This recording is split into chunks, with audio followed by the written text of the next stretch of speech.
Souffle du 13 janvier 2025. Bonne résolution.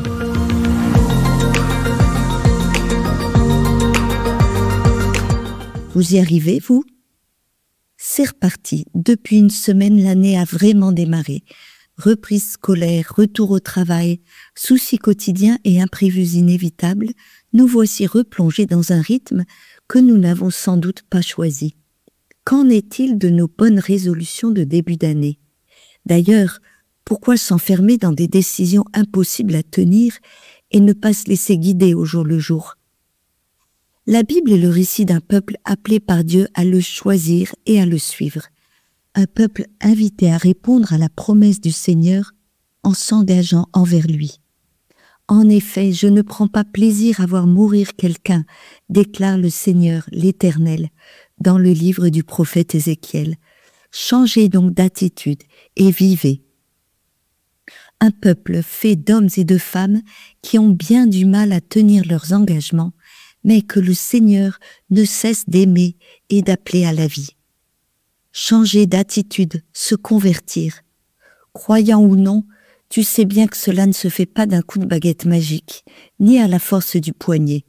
C'est normal, puisqu'il s'agit d'entrer dans une relation d'amour, avec soi-même, avec les autres et avec Dieu. Un processus sans fin. L'amour se prouve par une promesse toujours renouvelée et par de petits actes quotidiens toujours à reprendre. Ce sont nos bonnes résolutions.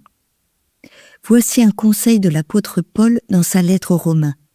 Ne prenez pas pour modèle le monde présent, mais transformez-vous en renouvelant votre façon de penser pour discerner quelle est la volonté de Dieu, ce qui est bon, ce qui est capable de lui plaire, ce qui est parfait.